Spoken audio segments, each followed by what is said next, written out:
What's up, guys? We're going live here with Jacob Kasper today. Excited for the opportunity to talk to Jacob. Should be jumping on in a few minutes. Thanks for everybody stopping in. This is Coach Croc, Chase Crocker here today live. Beautiful day in North Carolina. All right, let's get this bad boy started.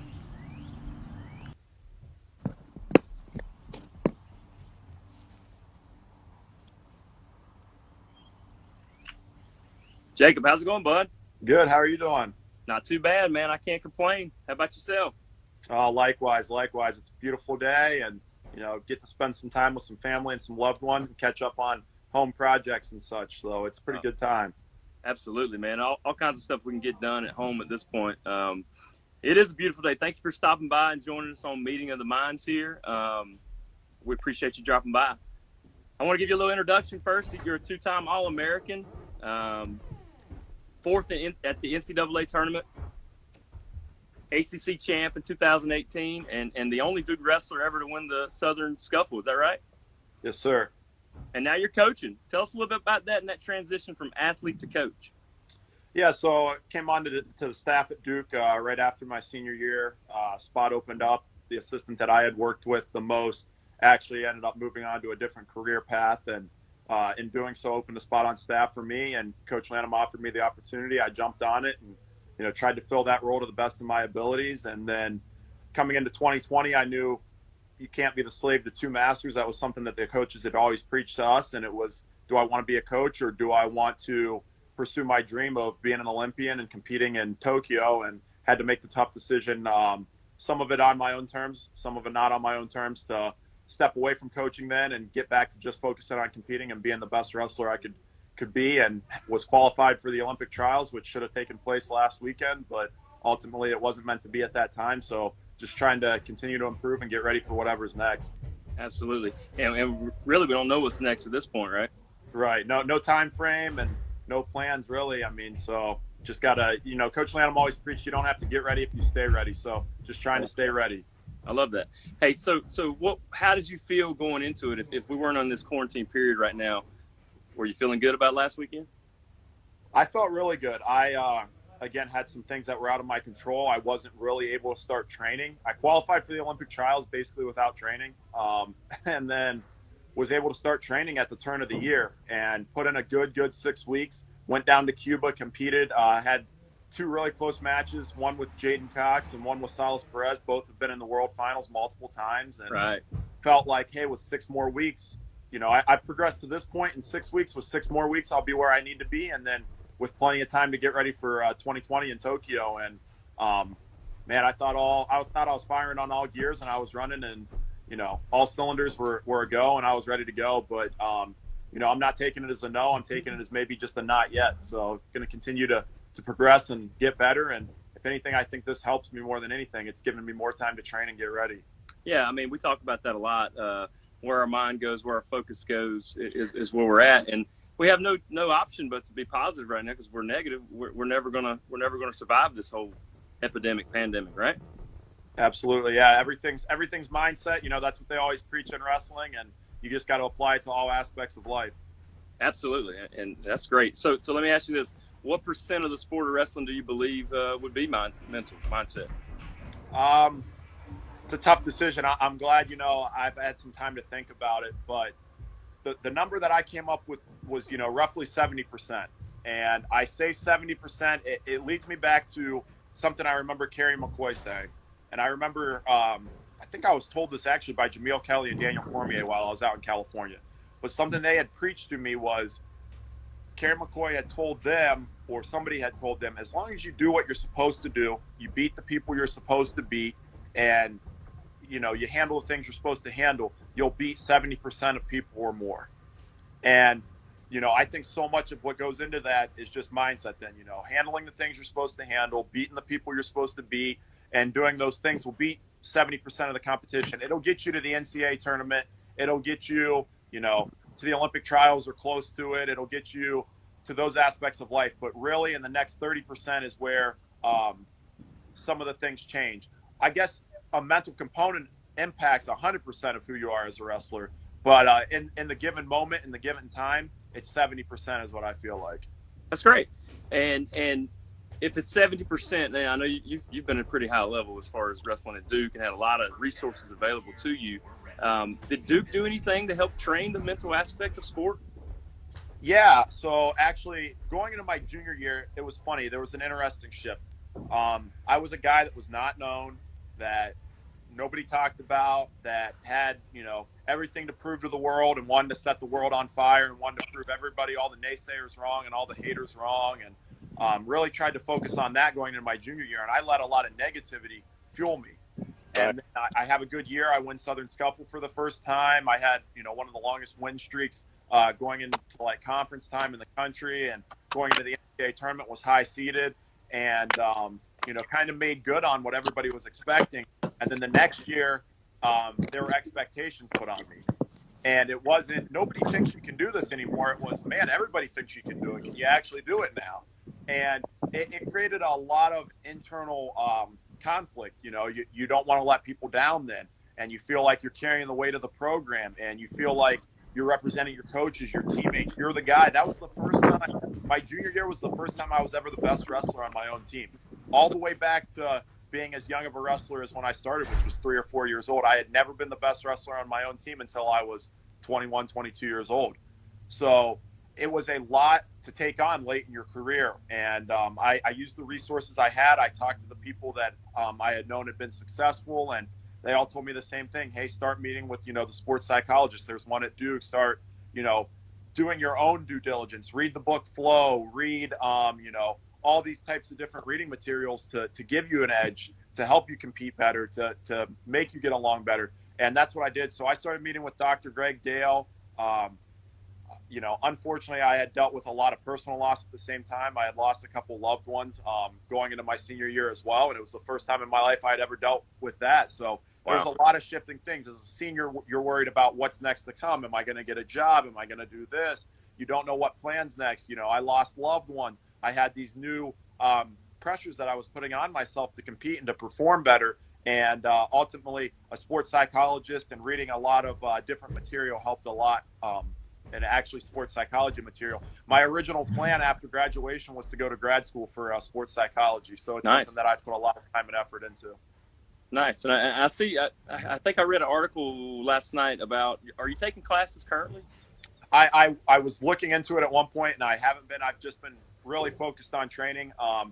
Something I'm a big believer in, and so much of my career I accredit to, is controlling all the variables in my life and almost getting into like a Groundhog Day routine where everything's monotonous and boring and, almost lonely in some ways on the climb, so that all my effort and energy and focus is put on to just getting better and just to improving. And it means for me waking up at the same time, working out at the same time, at the same place, eating the same things at the same time, setting alarms on my phone. So I don't even have to put conscious thought into any of that. I just go where I'm pre-programmed to go. I eat what I'm pre-programmed to eat, and everything that I care about and put focus into then is into improvement and growing. And that was something that was really, really important to me with making the decision to come back and compete, and to kind of seek the truth of where could I be if I actually gave it one more run. So that was something that I cut out of the picture in order to continue to compete. Right.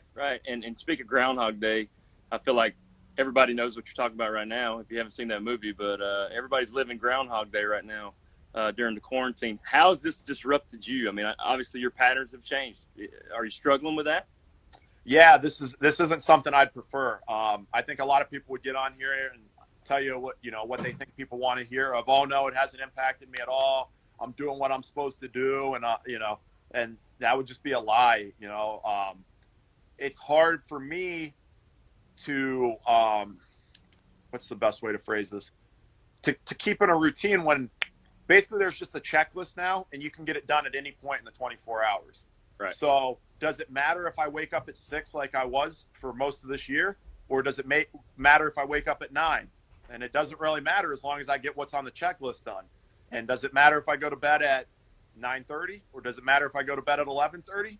As long as I get what's on the checklist done, you're kind of on your own terms now, and you're kind of on your own routine, your own plan on when you do things. The biggest limiting factor right now is when the sun comes up and when the sun goes down, which before, you're in the gym with artificial lighting, and you've got a RTC practice at a set time every day, and you've got to lift with your strength and conditioning coach at a set time every day. And now you're in a time and place where none of that stuff determines your daily routine. So it's been hard. Instead of looking at keeping everything at certain times and keeping it like Groundhog Day, instead I'm just looking at the task list, the to-do list every day, and making sure I'm checking all the boxes on that. That's what's keeping me through it. Sometimes I wake up and I don't feel like lifting first thing, so instead I go and walk the dogs or go and work on my truck or whatever it may be. And then when it's time to lift, or if it's the last thing I have to do, as long as I get it off the to-do list, I'm getting it off the to-do list.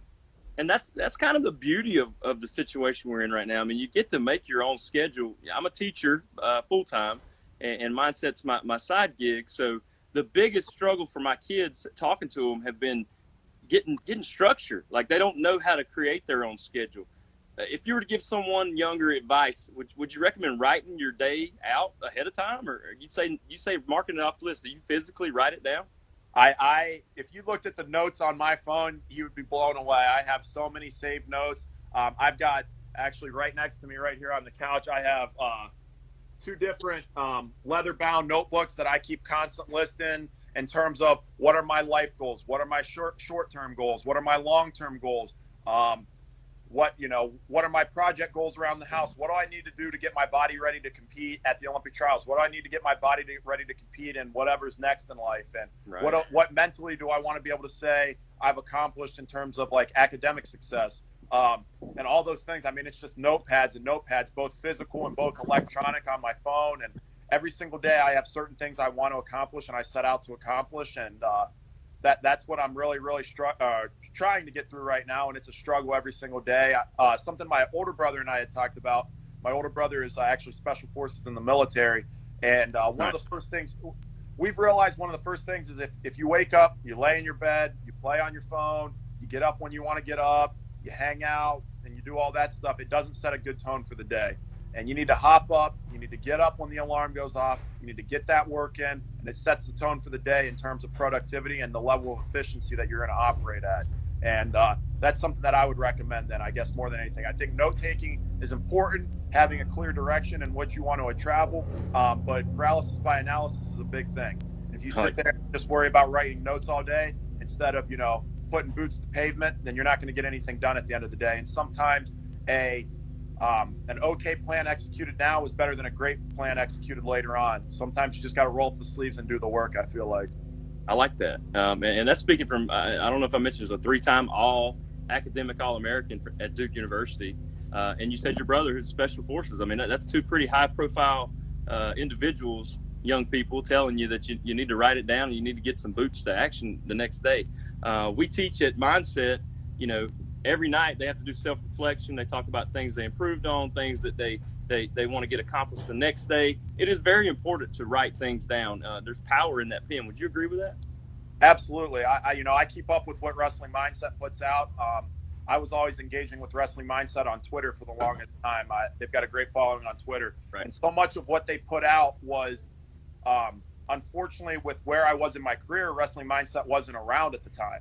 But it was so much of the system that I had to develop and self-cultivate in order to be successful.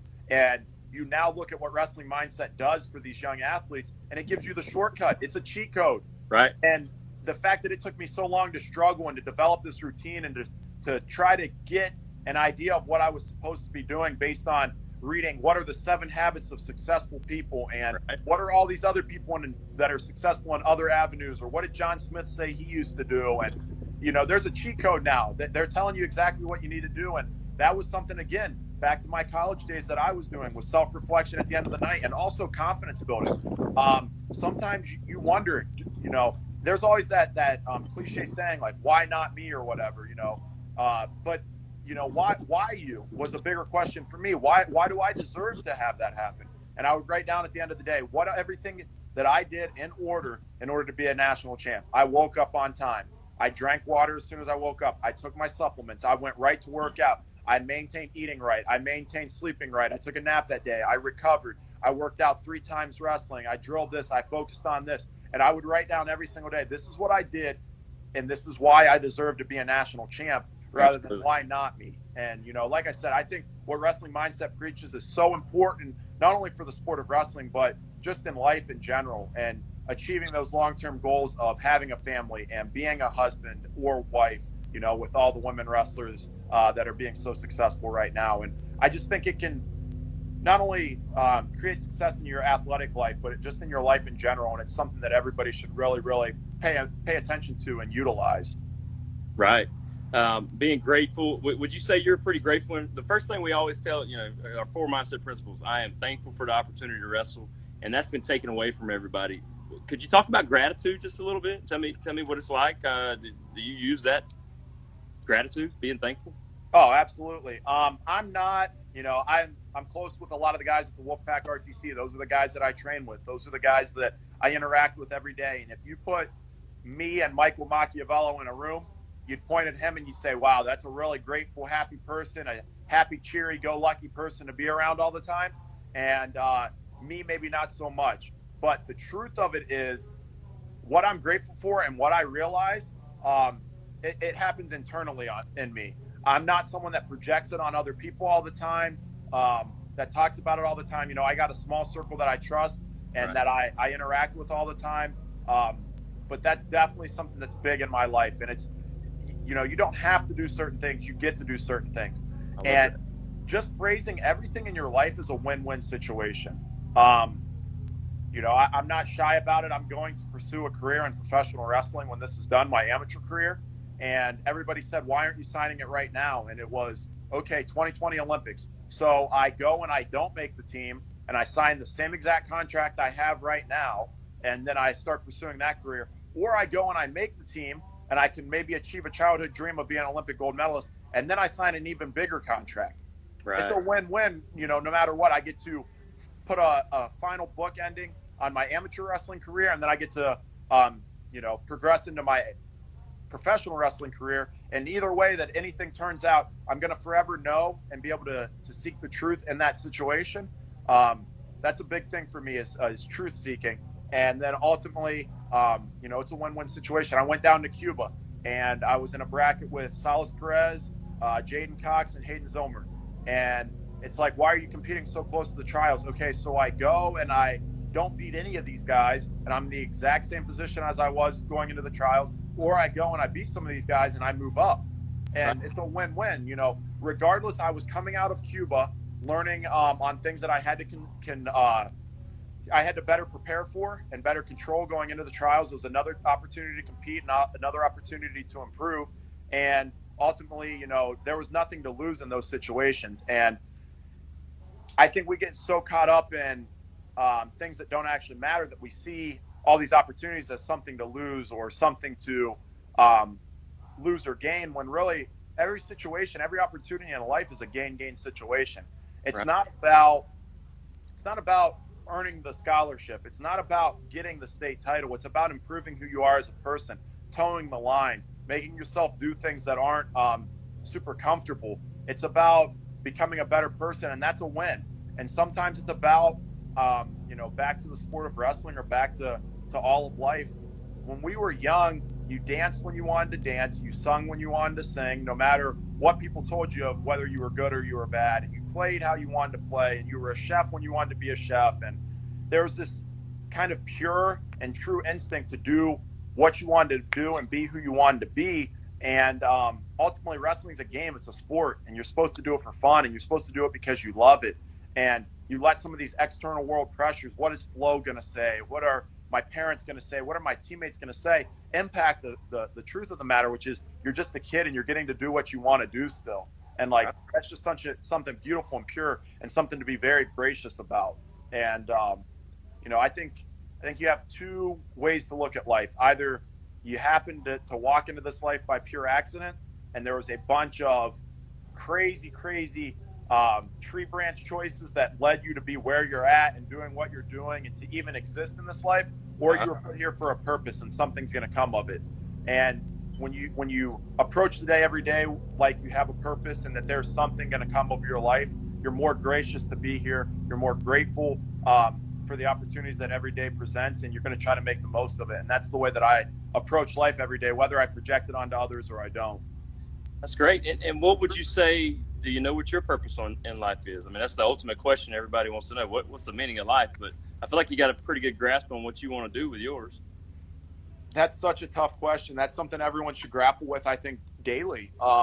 And, you know, a lot of self-reflection, a lot of things have led to change my career path. But I think the one thing that's remained constant is the legacy and that I want to leave and what I think my life purpose or calling is. And I think all of us are put on earth to positively impact others. Yes. And for some people, it might be being a wrestling mindset coach. And, you know, you're able to help so many people with your audience. And for a while, the way that I was raised in a blue collar household and stuff, that was always told, you know, doctors are people that help people, that impact people.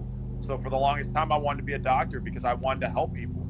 And then over time, you realize there were so many ways to go about it. And I think ultimately for me, what I want to do is I want to help people. I want to impact people. What causes are most near and dear to me? I think Special Olympics is very important to me. I think getting everybody the opportunity to experience sport, regardless of what cards they were dealt in an early part of their life, is very important. I think Make-A-Wish Foundation is very, very important to me. I think being able to grant people some of their, unfortunately, last wishes or things that they want to achieve or accomplish in life, to have that legacy that we were just talking about, I think that's very important. And then also the opportunity to remove barriers for people that were born into less fortunate situations, whether it be socioeconomic or, you know, geographically constrained things where, you know, right now Mississippi doesn't have a state wrestling tournament. And there are plenty of kids that I provided wrestling shoes for from the city of Toledo. And, you know, I think it's really, really unfortunate that so many people are kind of directed or steered clear of certain things in life because of things that were out of their control. And if at the end of my life, people could say he was a guy who, you know, was straightforward, blue collar, worked hard, told the truth, was the kind of guy you want your son to be, the kind of guy you hope your husband is, the kind of guy you want your brother to be, your sons to be, you know, the kind of person you'd be proud to know. And he had an impact on others through the Special Olympics, through Make-A-Wish Foundation wishes, through providing opportunities to underprivileged youth. And, you know, I'm also a big animal lover, so maybe an animal rescue thrown in there and helping homeless people. I mean, all those causes are near and dear to me. That, you know, I'm a big guy, but I've got a really, really even bigger heart, and those things all impact me. So I think everybody's purpose on life is to impact others. You have to figure out which avenues you can best pursue that to help others, and then you got to figure out which causes are most important to you. And for me, those are some of the things, I guess, that are important to me. That's very nice. And when you make it about others, it's always going to be better. I mean, I'm preaching to the choir right now with you as a teacher. You know all about it. So you're impacting others every day, and I think that's a really important thing. Clearly, you know, you feel that's your life calling. How would you answer that question, I guess? My purpose in life, you know, it's changed. I mean, I think you're always constantly evolving and looking at different, you know, it changes. So a couple of years ago, I had a mindset shift, and I felt as if it is all about others, where I've had it wrong before, where it was all about me. So when you put others first and when you put God first, then you typically are on the right track no matter what you do. So I would say that as well, man, just helping others. And I've got a life saying, you know, I want to help others help themselves, because a lot of people don't have that belief, the confidence, the mental toughness that you know, Jacob Kasper has, or, you know, Hayden Hidley or someone like that. But everybody's got it inside of them. That's the beauty of it. They just don't understand it. So I want to pull it out of them. Something interesting you mentioned was, you know, the ability to help yourself, and also at times in your life you were focused on yourself rather than helping others. You know, there's always that analogy that goes around when the plane's going down, they always tell you to put your mask on first before helping others. How much of that do you think is important in your life in terms of making sure you're focusing on yourself enough to be able to have the platform to preach, or to be able to impact others through financial means and all of those types of things? Well, you definitely have to take care of yourself, physically and mentally. But you have to have a tier. I mean, you have to have some values. I teach that in school and in my health class, you know, faith, family, fitness, and finance. And, you know, nothing goes above the faith. Nothing should go above the family, you know, and those last two are pretty interchangeable. You know, fitness and finance. One day I might be working on my fitness. One day I might be working on, you know, making some money. But I should never go above my faith or my family. So that's kind of where I am. I think you have to write it down, and then and like you talked about goals. I like to make goals off of those four, life values. And if I do 4 or 5 a day, if I'm knock them out, great. If I don't, hey, I'll retry. I'll do it again tomorrow and knock the ones out of that I didn't get to get. So you have to do some self-knowledge, self-reflection for sure. Definitely. Yeah, no, I couldn't agree more. I think that's so important. And I think people get lost in pursuing one or the other. And something that Daniel Cormier was recently preaching on actually like his show with Ariel Helwani was that the universe balances itself. And I think balance is so important. Focusing on yourself, focusing on others, focusing on yourself, focusing on others. And you have to have that healthy balance in order to really have the greatest impact, not only on yourself, but also on others. So that was something that I thought was really cool, a cool message to relay. That is. And it's tough right now, I'll say, because I'm trying to balance mindset, teaching, being a dad, being a coach, being a husband, and we're stuck indoors all the time, So I'm like, get away from me so I can do this for a little bit, and I come off as a bad guy sometimes. But once I get my stuff taken care of, then I go take care of this. So there's got to be these moments where you put some things aside and take care of yourself, and then you go take care of the other things. I mean, it's a constant balance, like you said. That's awesome. Let's see. Shaq said, what books do you recommend for some insight on mental toughness? Do you have anything you've read about mental toughness? I think mental toughness is a lot like muscles, right? It's something you have to exercise daily in order to improve and to grow and to get stronger. But some of the things that I thought were really important, first off, I struggle to sit down and read. So I'm a big guy on audiobooks, but I also realize the discipline involved in making yourself do things you hate, which include reading and running for me. So I make myself do them because you have to do the stuff you don't like sometimes in order to do the stuff that you do want to do in life. No doubt. And therefore, I think it's important to practice that discipline. But some of the books that I read that I would recommend is Peak Performance. I thought that was a really great one. Flow was a really important one. It talked about getting you into that trance-like state. Everybody's had that day where nothing could just go wrong for them. Everything went right. And that was a great read for me in order to get myself mentally where I needed to be to compete. And I thought that one was really important. Flow, Peak Performance.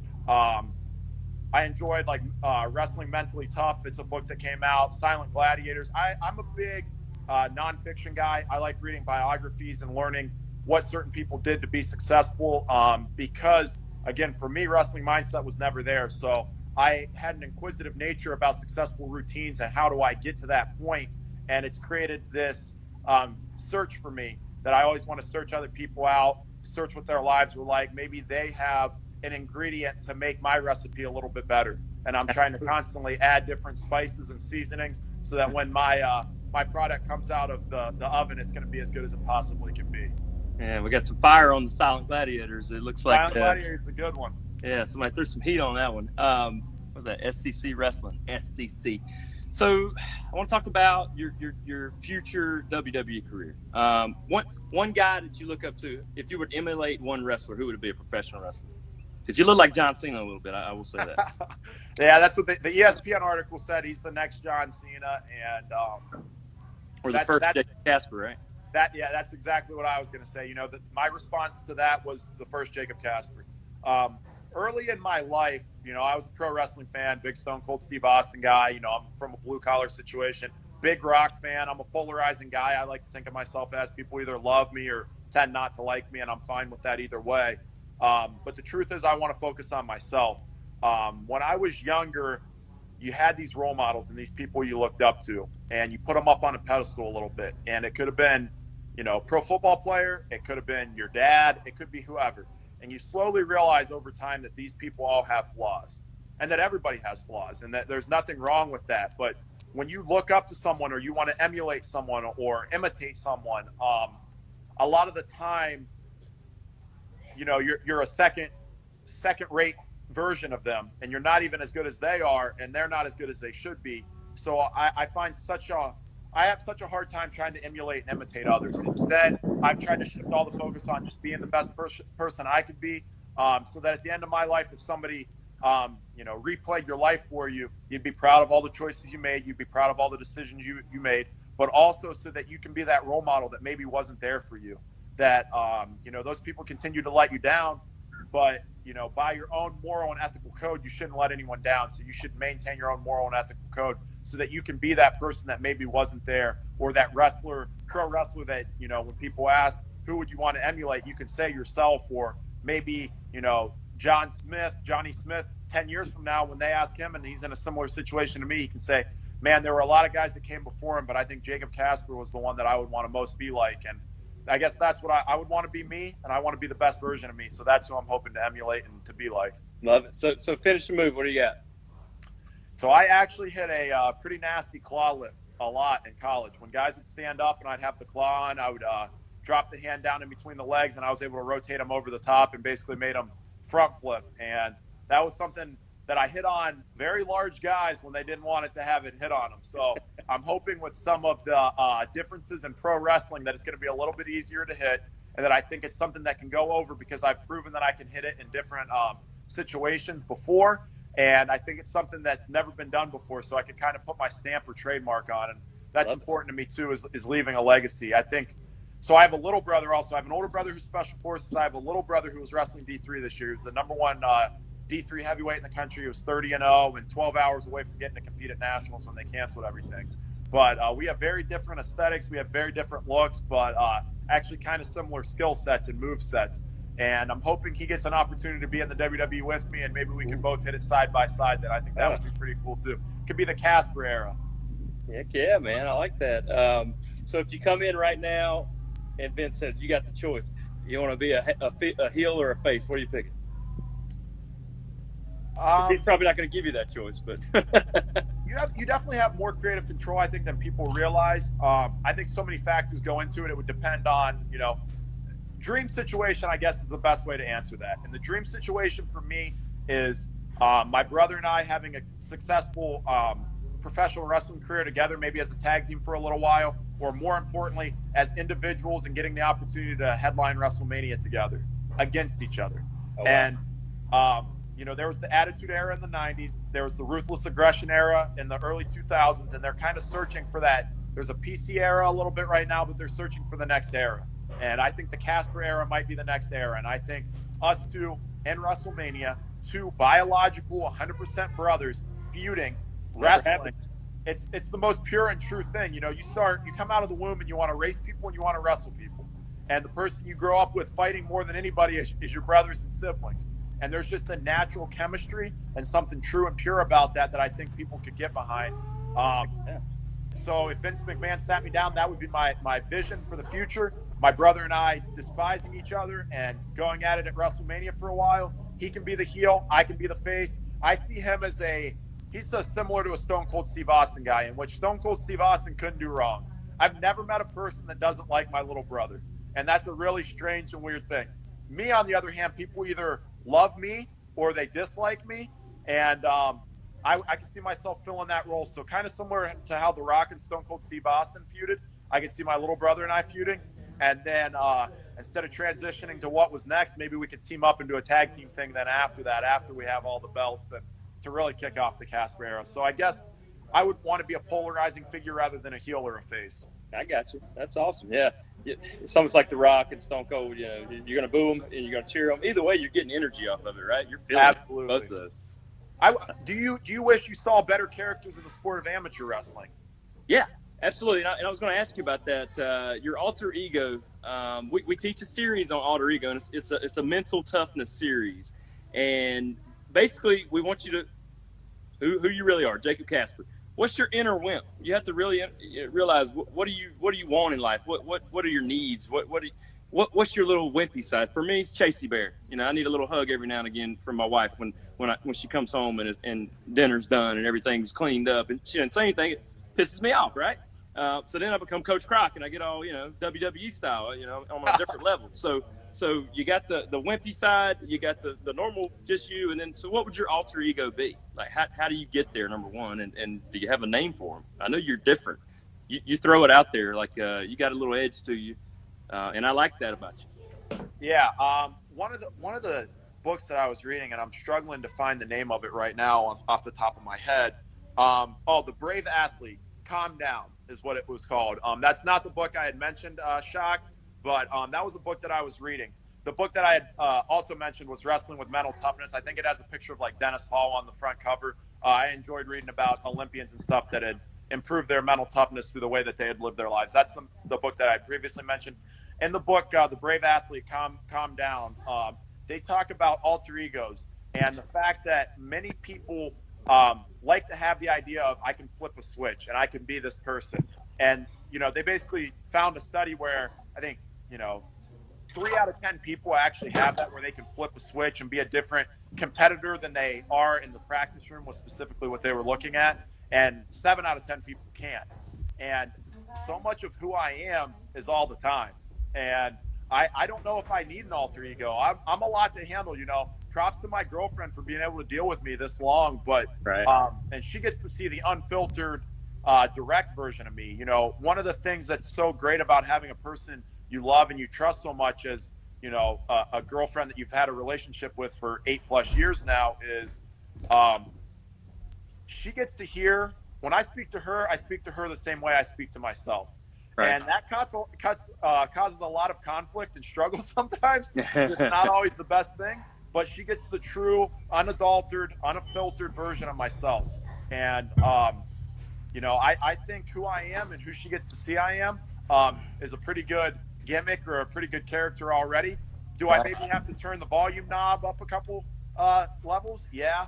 But I think who I am, the intensity that I bring every day to my life, and, the desire and the determination that I attack every day with is ultimately who I'm going to be. It's who my parents raised me to be. It's, the son of a school teacher and a UPS worker who was also in the military and a police officer.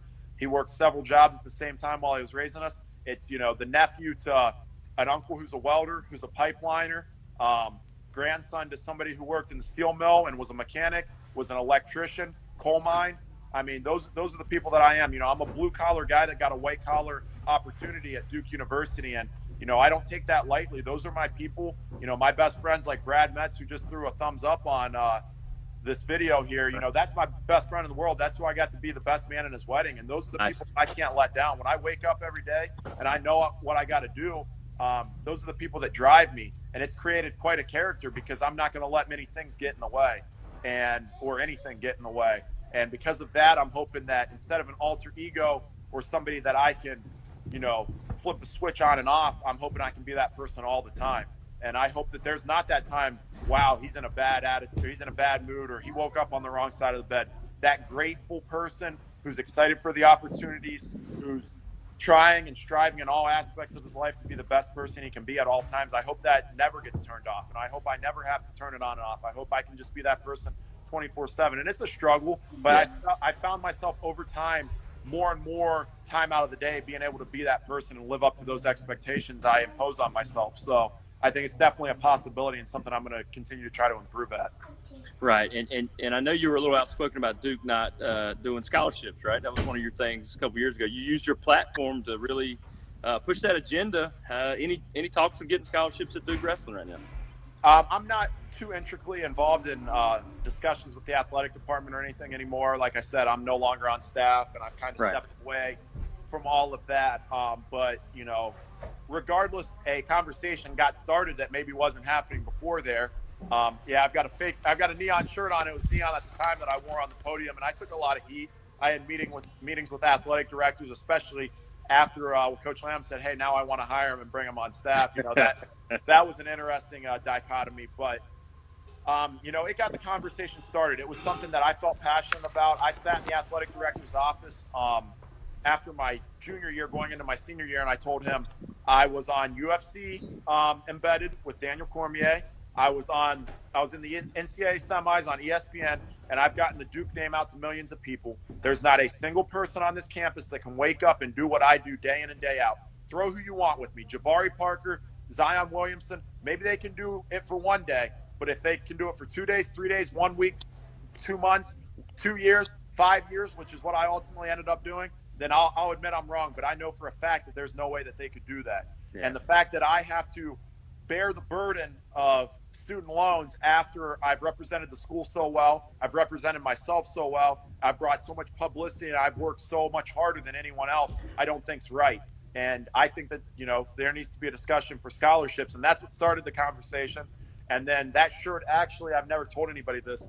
Funny enough, I got it printed because I fully expected to win a national title. And I was going to walk out of the tunnel for my national finals match wearing that shirt. It had on the front, get Duke wrestling scholarships with the Duke D. And on the back, it had the athletic department's phone number. Oh, wow. I was expecting to not have to wear my warm-up top and to be able to walk out and everybody's going to see the back of that shirt and be able to call Duke and tell them they wanted us to have scholarships. Prop to the Fine Silver brothers that hopped on and also wore the shirts with me to warm up at nationals. But, you know, there's like 20 of them. It makes it easy when half the arena's wearing the same shirt that way. And, right. you know, Duke's got a big endowment. If they wanted to do scholarships, they definitely could. They could it. step up and find a way. You know, like what we preach is no excuses. Make the effort. Don't make the excuse. And, you know, I'm hoping that it eventually happens. I don't think it's on. There's a course of action for it at this given point in time, but I think it might eventually come to be about. And if I even played the smallest, most meaningless part by wearing that T-shirt, that's a win. And again, it's a win-win situation. What's the worst thing that happens? They don't give us scholarships. We're already out of them anyway, so right. There's no point. I just saw it as a win-win. I knew the cards that I had, and I played them the best I could. Yeah, I mean, I've been around all kinds of athletes, and I know for a fact there's no sport that works as hard as wrestlers. And you know, obviously basketball at Duke is going to get the limelight, and I'm a huge Duke basketball fan. And that constant success they've had, and they work hard too. I mean, every athlete does, but there's something about the way a wrestler has to train their body, train their mind, give up things that you know, foods, and it's unbelievable what we put ourselves through, right? Oh, absolutely. You know, I'm sure something wrestling mindset preaches is like, in so many sports there are, what's the right word? Like getaways where you can have mental breaks from the sport. Right. And maybe when you leave the practice room and you're in the classroom or you're in your dorm room or whatever, it's an opportunity to break away and to relax and to not think about it. The sport of wrestling is a little bit different because it's depending on how you're eating, how you're sleeping. And, you know, the line that I love so much is when you're out there, it's lifestyle versus lifestyle. And sure, you get, you know, a deck handed to you that maybe has, you know, some better cards in it based on genetics or size or whatever it may be. But ultimately, you control how you play the hand you were dealt. And that's impacted by your lifestyle every single day. And you can make up for maybe somebody to be given a loaded deck. You can catch them and pass them and beat them. And wrestling doesn't have that breakaway, that getaway that gives you that mental break. Instead, it's kind of got to be who you are and how you are all the time. And that's tougher for some people. And like we were talking about routine and regimen, like that helps some people.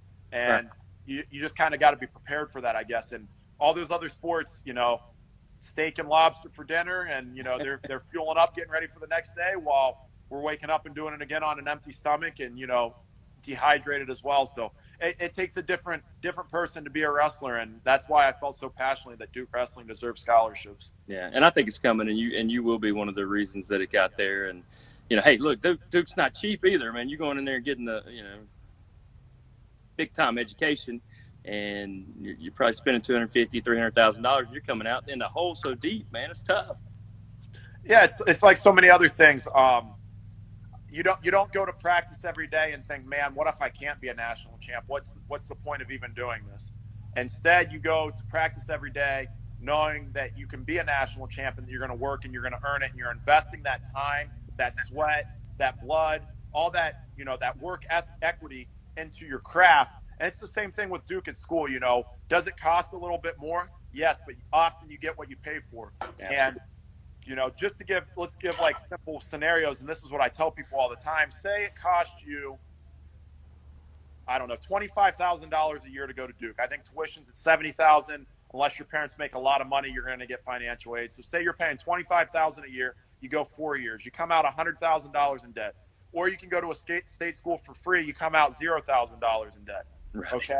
And then you get a job coming out at the state school. You make $50,000 a year. Well, after 5 years, you've made $250,000 and you have zero debt. After you come out of Duke, we have more six-figure earners than anywhere else in the world. You make $100,000 a year. After 5 years, you have $500,000. You deduct the $100,000 that you had in student loan debt. You're at $400,000 versus $250,000. It's an investment on the upfront. Just right. Like paying the price in practice, you got to pay it sometimes on the upfront so that you can get the rewards on the back end. And that's what I see it as. And that's why I made the decisions that I did to go to Duke University. Absolutely. And that's one of my buddies back in the day. He would say, pay now, play later, or play now and pay later. And I love that. That's the same kind of thing. And I use this one a lot, especially with wrestling mindset. Comfortable now means uncomfortable later. And then uncomfortable now, you're going to be comfortable later. So it's important to think long term, not just what's in front of you. Absolutely. Like, there's that Oprah quote, do what you have to do now so you can do what you want to do later on. And there's also the quote, I think Leonard Fournette put it out there, and he said, when I got to college, I told myself, you can work hard for 4 years and have the rest of your life easy, or you can have these 4 years easy and have the rest of your life hard. And you got to make that decision. And that's, what I think is really, really important. And people often give in to the feelings of immediate comfort, instant satisfaction, gratification, whatever feeling that they want to chase so that they can be comfortable in the now, rather than putting themselves through those extremes so that they can be comfortable later on and get used to that level of operation and efficiency. And I think it's such an important message, especially for young people right now, to get used to being hungry, to grinding, to working hard. And then you'll be successful. And maybe it's not the sport of wrestling. I've had plenty of teammates that I was on the team with at Duke that did everything right and that worked hard. And at the end of the day, they had careers that you would never even recognize, that had losing records, maybe won a handful of matches, and that struggled in a lot of different ways. But now they are some of the most successful lawyers and doctors and, family men and husbands and brothers that you could ever want. And I mean, again, it's back to that moral and ethical code, faith, family, fitness and finance, and financial fitness is also the same thing. But maybe they weren't successful in terms of wrestling, but because of the characteristics and the traits that they had hardened and cultivated in their time in the program and through the sport of wrestling, they were able to be successful in life as a bigger picture rather than just through the one avenue of amateur athletics. Absolutely. Well, this is great. I really appreciate your time, Jacob. Anything you want to leave us with? Any final thoughts? I mean, everything you've said today has just really been great for me. And I hope our crowd, I mean, we got 10 viewers now. Hopefully a lot of people check it out later. What you got? That's a good question. I was on a radio call show right before this, and oh, wow. Something that I was thinking about coming off of that call, and something that always resonated with me throughout the course of my career. And it's that saying, if you want to go fast, you go alone. And if you want to go far, you go with a group. Right. And I got to experience both of it. I had some great high school teammates that helped push me to go far in the sport at the high school level, which got me to the college level. And then I had a lot of times in college where I was by myself and I was in that loneliness, but I wanted to go fast and I wanted to improve fast. And again, so much of my routine was Groundhog Day, so that I was doing everything by myself, wrestling with a coach by myself at 7 a.m. in the summer, lifting by myself in a back room at 11 o'clock. They always tell you that the view is lonely, or the view at the top is lonely, but the top isn't lonely. The climb's what's lonely. Right. And you've got to know, again, back to that balance. When can you go by yourself fast, and when can you go with others far? And there would be times where I'd go by myself really, really fast, and I could feel myself starting to get burnt out after 4 or 5 months of the same routine. And I would go back and I would surround myself with, I've been blessed with so many people that are good impact, people in my life that are role models and people that help shape me and who I want to be. Dylan Ryan, Cole Baumgartner, my girlfriend, my brothers, Brad Metz, Max Roshkoff, my parents, my coaches, Coach Lanham, Coach Whistle, my coaches at the high school level, my club coaches, the Spielmans, like all those people had such an impact on me. Brandon Lenard, like these people shaped me, the Fine Silver, Shank. And like when I was having a hard time going fast anymore, I had to go with a group so that I could go far again. And It was that balance. And I think that's something people should realize too. Sometimes you're going to have to be by yourself. You're going to have to hunt alone in order to be strong and to go fast. But then it's okay sometimes to realize that you've got to circle back and have that group push you and help you so that you can go a little bit farther. So I guess that would be the ending statement I would want to make. Yeah, and it comes full circle right there too, because you mentioned earlier in the conversation, it's about the people. It's about the people you come in contact with, and when you make it about people, you really can't go wrong. One last question I want to ask you: Sure. What has kept you in the sport of wrestling so long? So long? Is that what you said? So long? Yeah. That was the question that got asked to me this morning, and it made you wonder. Well, I'm gonna be honest with you, Jacob. I didn't start as a wrestling guy. Now I've always liked WWE when I was growing up. I'm more of a baseball oriented coach. I got moved into a situation where they threw me into a coaching job, and I'm like, oh my god, man, coaching wrestling. I mean, these guys are crazy. I don't know what the heck I'm doing. So of course you got to learn. I was very uncomfortable, which made me better. When I went into that job, I was 258 pounds. I'm currently, I'm not, no stud or anything, but I've lost a lot of weight. I'm 175 pounds, 180 pounds. Wrestling changed my life. Seeing what the kids went through changed my life. Seeing how hard they work, the sacrifices they make, how they just keep falling down but keep getting back up. I love it. And I told myself, this is the way to go. Once you wrestle, because it's the hardest sport in the world, once you wrestle, everything else is easier. So I guess my biggest regret is I haven't coached wrestling for 20 years like I have baseball. I've coached wrestling for 6. So there you go. Yeah, I guess it's what's going to keep you in it long term then, huh? Right. So, right. And again, baseball's kind of, it's still my love and my passion, but it's like wrestling's my new love. You know what I mean? It's like my old girlfriend for a long time now. I've got this new love and new passion. I still love baseball, but I got this new thing going on too. So it's been really rewarding, really, satisfying. I try to make it a family affair. Even when I coach baseball, I want everybody to be a part of the family. Come back when you graduate. I think those things are important. So it's changed me a lot. Absolutely. Yeah. I mean, that's what's so great about the sport, right? Absolutely. Yeah. And just getting, and the great thing is learning from people. Like you can get books and DVDs and all this and everything, but if you go talk to somebody and they put you in the move and they show you how to do it, it's so much better. I mean, you understand it.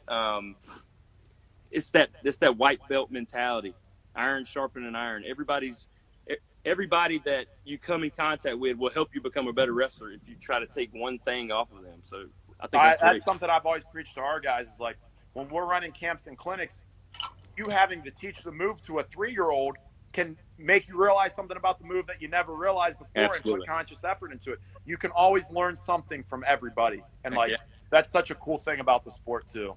Absolutely. When you got to break it down to someone like that from the very fundamental aspects, like, man, because you talked about it, that flow, man, you get in that flow, you don't know what you're doing. You just do it. It's like a reaction.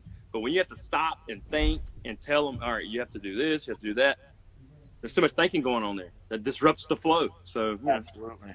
That's pretty cool. Well, look, I believe you. I know you have a dream and a passion to be a WWE champion. I think you're going to do that. I want to wish you the most luck in Tokyo. Hopefully, what are we talking about, 2021 now, right? Possibly, yes, sir. They haven't had the final decision yet. I know you're going to keep training like a madman. We didn't even get into the Crohn's disease, but you battle some things that most people don't have to battle, which, again, you could sit back and say, oh, poor pitiful Jacob, I've got Crohn's disease, I can't do it. You don't even think about that stuff, do you? No, I mean, everybody's got their crutches and the reasons why not to. And, like I said, I'm trying to find my reasons why instead. Right. And some people wouldn't. They would live on, their disease or whatever was wrong with them and never get into the future because they're stuck in the past. And that's mindset to me. So I appreciate your time, Jacob. Hopefully we can hook up. Maybe you can do a camp for my guys one day and get that thing packed out. And I'm looking forward to seeing you compete in the very, very, very near future. Okay. Sounds good. Thank you so much. Have a good one. Take care, Jacob. Thank you for your time, brother. Bye-bye. All right. Again, we had Jacob Kasper. Man, incredible kid, young man, future WWE champion. Hopefully a gold medalist coming up here in the Worlds, in the Olympics. I really appreciate the time from Jacob, and hopefully you learned something. We got some other big time names coming out in the next few weeks. Make sure you're checking out the Instagram live page. All our wrestling mindset coaches giving you some knowledge, and I'm looking forward to seeing the next one. And until next time, this is Coach Croc, and I am out.